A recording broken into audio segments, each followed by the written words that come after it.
প্রিয় দর্শক, আপনাকে স্বাগত ঢাকা এসটিভিতে। আপনারা দেখছেন দৈনিক পত্রিকার গুরুত্বপূর্ণ শিরোনাম নিয়ে অনুষ্ঠান প্রতিদিনের শিরোনাম। আজ শুক্রবার 2 আগস্ট 2024, 18 শ্রাবণ 1431।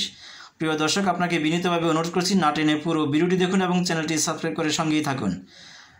প্রিয় দর্শক, আপনারা দেখছেন দৈনিক সমকাল। দৈনিক সমকালের প্রধান শিরোনাম: জামায়াত শিবির অবশেষে নিষিদ্ধ। সন্ত্রাস বিরোধী আইনে নির্বাহী আদেশে নিষিদ্ধ হলো জামায়াত শিবির।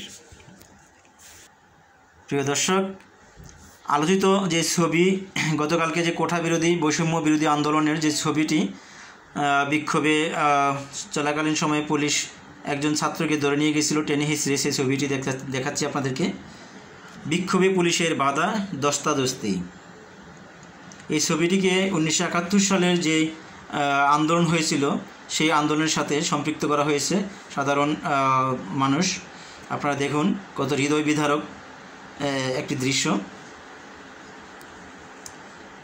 কমেন্টের মাধ্যমে আপনাদের মূল্যবান মতামত জানাবেন প্লিজ। ডিবি হেফাজতে থেকে 6 সমন্বয়ক অনশনে ছিলেন 32 ঘন্টা। মানসিক নির্যাতনের অভিযোগ ছাড়াই লড়াই অব্যাহত রাখার প্রত্যয়। ব্রিফিংয়ে জাতিসংঘ মুখপাত্র: বাংলাদেশে মানবিক সংকট চলছে। The new age: Jamaat-e Islami front bodies band. Student protest on as police scuffle with teachers. Inquiry commissions expanded asked to investigate all killing.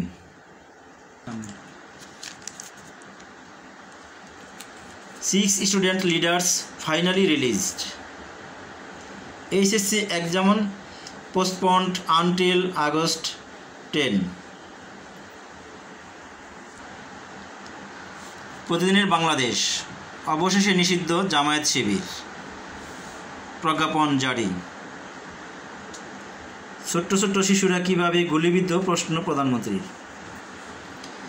DB হেফাজতে থেকে মুক্ত 6 সমন্বয়ক। গানে দেয়াল লিখনে দেশ জুড়ে শিক্ষক শিক্ষার্থীদের প্রতিবাদ। জুলাইয়ে রেমিটেন্সে বড় হোঁচট। দৈনিক কালবেলা: ছাত্র আন্দোলনের গতি প্রকৃতিতে চোখ বিএনপির। ডিবিতে 6 সমন্বয়কে রাখা হয় পৃথক ক্রমে, পরিবারের কাছে হস্তান্তর। আলোচনায় আন্দোলনকারীদের অভিনব কর্মসূচি। দৈনিক নয়া দিগন্ত: ক্যাম্পাসে ক্যাম্পাসে মৌন মিছিল সমাবেশ, আজ প্রার্থনা ও ছাত্র জনতার গণমিছিল। সংবাদ সম্মেলনের সুজন: ক্ষমতায় বসানো তরুণরাই আওয়ামী লীগের বিপক্ষে।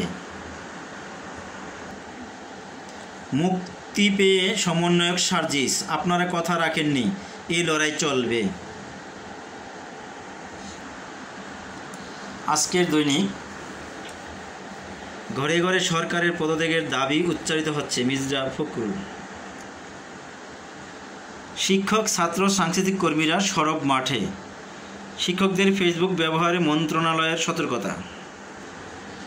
গুলির দৃশ্য দেখে নিন্দা, তদন্তে সহায়তা দিতে প্রস্তুত জাতিসংঘ।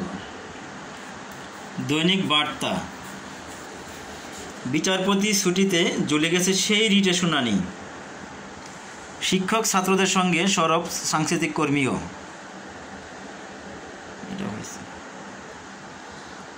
The business post: remittance falls 3.24% to 1.91 billion in July. জামায়াত শিবির নিষিদ্ধে সারা দেশে নিরাপত্তা জোরদার। ডিবি থেকে ফিরে আন্দোলন চালিয়ে নেওয়ার ঘোষণা হাসনাতের। অবৈধ ক্ষমতা টেকাতে সরকার গণহত্যা চালাচ্ছে ফখরুল।